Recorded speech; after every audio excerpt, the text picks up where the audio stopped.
Now, I'm delighted to tell you that Monzo Business are now a proud partner of The Rest is Money. We're teaming up for the next 6 months. You'll be hearing why they're a great option for your business banking and how they're supporting small businesses up and down the UK. Now, since I am a Monzo Business customer already, I can tell you all about it. They've got 3 different plans to choose from depending on the size of your business. So, for example, with 2 of us in mind, me and my business partner, in our latest venture, we've opted for the Pro version, which comes with a load of tools to help us simplify all of that financial admin. There's also Light for sole traders and Team for those slightly larger businesses that are scaling up. So why not join me and over 500,000 businesses already banking with Monzo Business and sign up for an account today. Only sole traders or limited company directors in the UK can apply. Invoicing is available with Monzo Business Pro for £9 a month and Team for £25 a month. T's and C's apply. Hello and welcome to The Rest is Money with me, Steph McGovern. And with me, Robert Pearston. Robert, let's kick off then on welfare reform. So look, just to go through my big thoughts, I suppose, one is plainly the amount that we're spending on, what used to be called disability and incapacity benefits, rising to 70 billion quid a year over the next few years. It's a serious problem. It has been rising since before COVID by tens of billions of pounds, and significant numbers of people writing themselves out of the workplace permanently. All this is really bad stuff. The question for me is how much of this is actually about the structure of the benefit system and how much of this is about other things, like the fact that we have genuinely got an explosion of people, particularly younger people, with mental health issues, problems. How much is it about the fact that work intrinsically in this country doesn't pay? We've got a low wage economy. How much is it about the fact that employers, particularly small businesses, don't feel supported when it comes to either keeping people who have got health problems on their books or hiring new people onto their books? And the big stat that I just need to get out there before we start is, if you listen to ministers, you would believe that we have a low work economy. This is nonsense. It is the case that the numbers employed in this country have fallen compared to 2019. That is a fact. And it is also a fact that that is slightly unusual among developed economies. Most developed economies, the level of employment has returned to its 2019 level, but 75% of people in this country are in work. And that is way higher than pretty much every competitor economy, including that beacon of alleged extraordinary success, the United States, right? There are 4 other economies where the employment rate is higher than the UK. One of them happens to be Germany. Another one happens to be Iceland. The notion that we are a failure as an economy measured by how many people are in work is rubbish, right? It's just not true. The issues are around, essentially why we've got this explosion of mental health issues, number one, and number two, the extent to which the benefit system itself persuades people not to work, or whether there's something else going on. And Robert, on that then, just to put it in context, let me give you some stats around it when we're talking about the welfare bill. So as you say, it currently costs about 70 billion pounds a year. That is predicted to rise to 100 billion pounds by 2030. And then the Institute for Fiscal Studies have some really interesting numbers in how many people we're talking about here. So it's something like 4 million 16 to 64-year-olds, so 1 in 10, now claim either disability or incapacity benefits. And that is up from 2.8 million in 2019.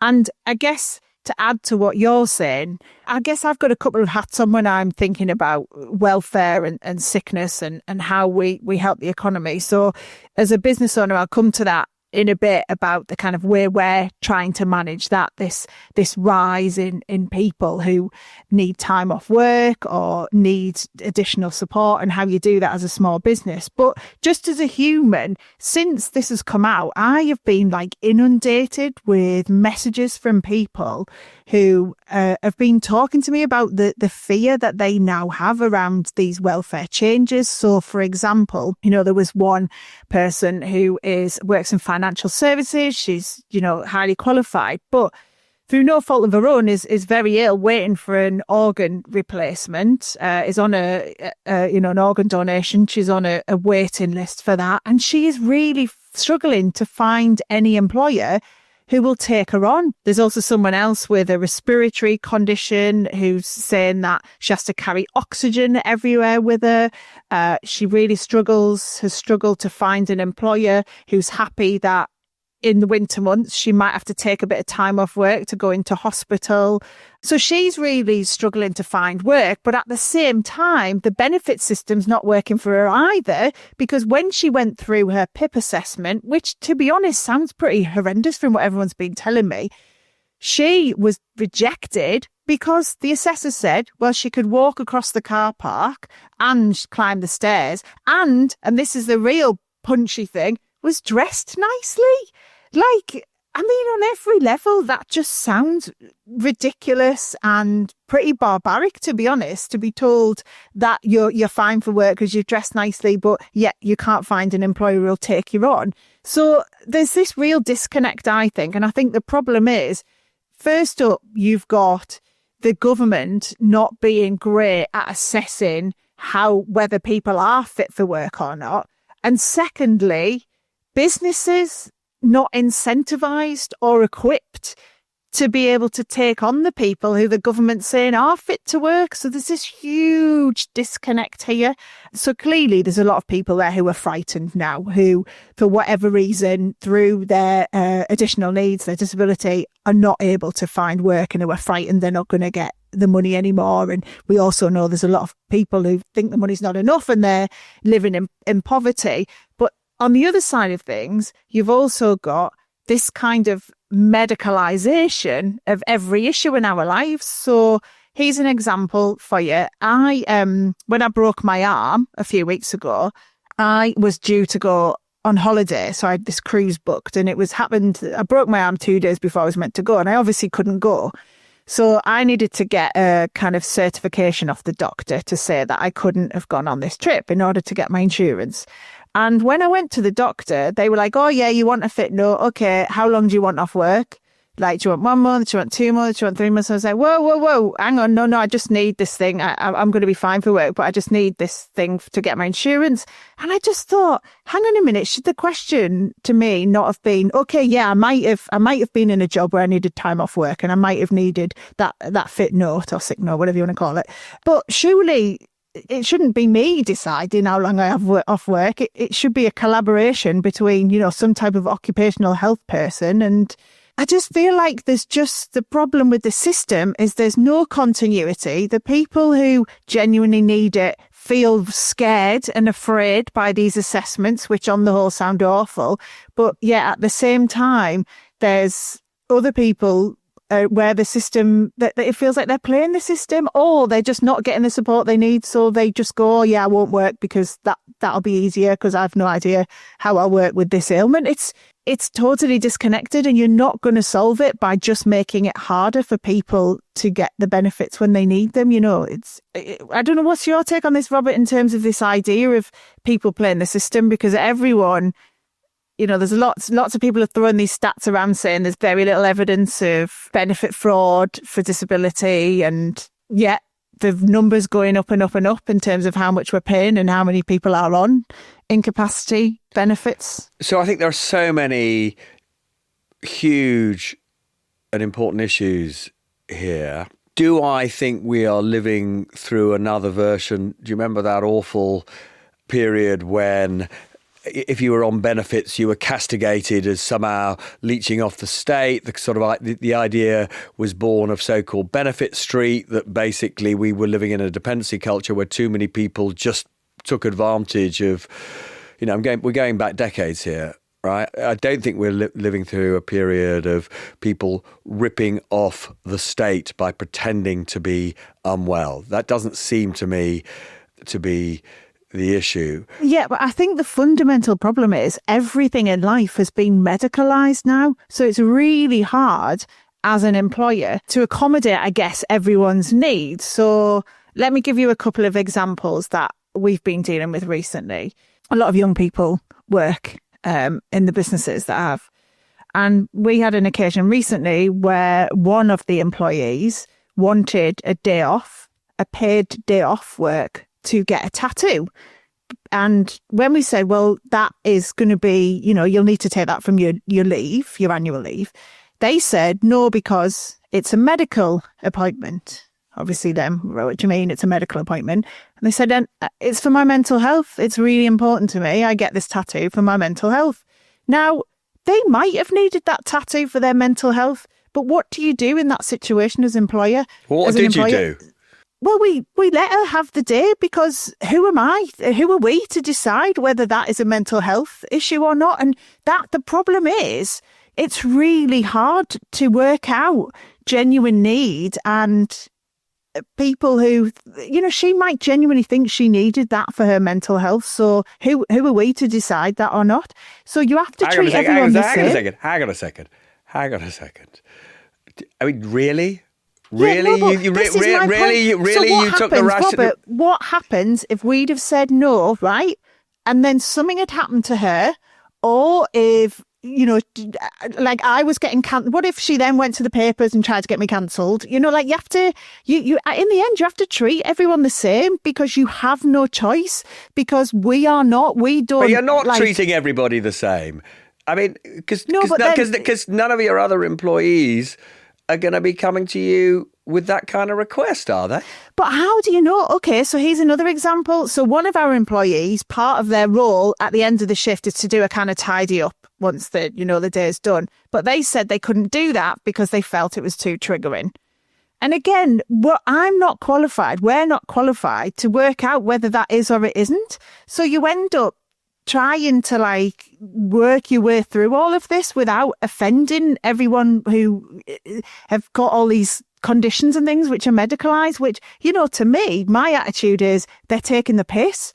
But I'm not the judge of that, because if you look at the stats now, 1 in 10 people are now claiming disability or incapacity benefits. More than half of that rise stems from an increase relating to mental health or behavioural concerns. So what do you do as an employer? Businesses can't all afford occupational health people, but maybe the government needs to provide businesses with occupational health people on a more formal... But that's my point, really, which is that what I'm assuming that at the end of the day, Charlie Mayfield's government commissioned review will say is, particularly for smaller businesses, they have to have access to the kind of support that would allow them to keep, struggling individuals on their books. And that's, as I say, if you can do that, because just because you've got a mental health issue certainly doesn't mean that you're not a fantastic employee, that you can't be a fantastic employee in the future, that you're not super productive. Obviously, there are times when you hire somebody who, for all sorts of reasons, turns out to be wrong for you. But mostly, most employers I know would much rather keep people who know the business, working with them, but struggle when somebody is going through this kind of sort of traumatic difficulty. And at the moment, the default position is send them to the GP. GP will sign them off work. And that's, it's bad for the business. It's incredibly bad for the employee, because one of the terrible statistics is once you are off work in that way for more than a year, and certainly when you're off work for more than 2 years, the prospects of you ever going back shrink to infinitesimally small probabilities. Being signed off work in that way even for a year or two, does terrible damage to the individual and their ability to earn a living. And there's a particular issue at the moment among younger people. And, the statistics about the numbers of people, young people who are not in education or work or training, 1 in 10, these are terrifying numbers.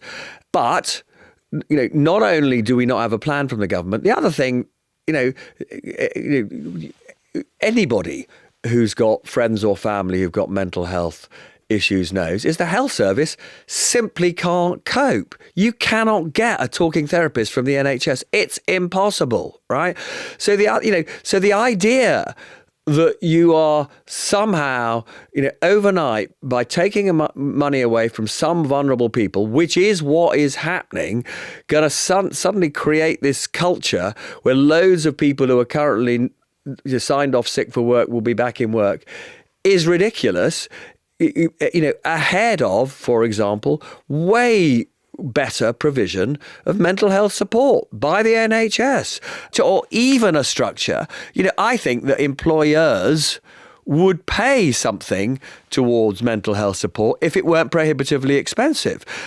So if, for example, you had a government-sponsored scheme which, broadly speaking, brought together, actually, you can't just bring together existing therapists because there aren't enough of them. You'd also have to have a scheme to train up vast numbers of people to provide these services. But there's, if you had a government-sponsored scheme that effectively provided relatively low-cost mental health support to, employers, essentially a safety net so that their, employees get access to the support they need, that would be great. But we're months, years away from seeing something like that.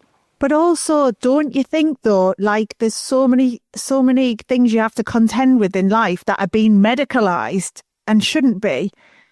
That's part of the problem here. And maybe. But what are you saying? So I'm not quite sure what you're saying, because I don't believe you're saying pull your socks up and get back to work for somebody who's suffering from acute anxiety.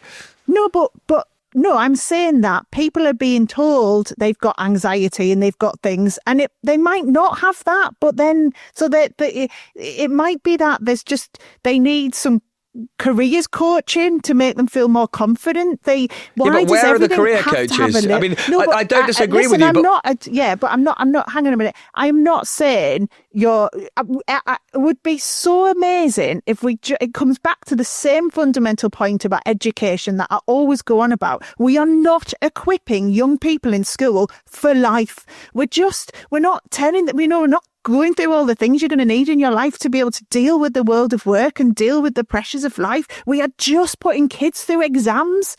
And it would be so much more helpful if we had just lifelong careers coaches or, just people to help with when things in your life are overwhelming or whatever. But it just does my head in that everyone is kind of told when they are struggling with parts of their life. And I'm obviously not talking about serious mental health concerns. I'm just talking about when people are struggling sometimes, they are told, I've got a friend whose dad died and she went to the doctors because she wasn't sleeping very well, and the doctor was straight away, right, you're depressed, put you on antidepressants. She's like, I'm not depressed, my dad's died, I'm sad. And so it's like we are too quick to medicalise people. We should be thinking about other ways of solving this and not just everything is a mental health issue. Yes, there are lots of people that I know who are struggling with their mental health, but there's also people who probably would benefit from just people to coach them through life a bit more, to mentor them, to, inspire them, give them confidence without them feeling like they've got something wrong with them. Yeah, but I think that's a very important point. And when I talked earlier about the provision of talking therapies, that is one part of the solution. Another part of the solution, as you say, is to provide much better access to, what you would call a life coach, or simply train up people who, currently work for, the DWP to provide, much more sympathetic, much more creative advice to everybody. Whether or not they're suffering from a physical or mental health challenge, or just want a job, but just again, you want much more sophisticated and sensitive careers advice. But again, the notion that you can simply transform sort of job centres overnight to provide that kind of support is a joke.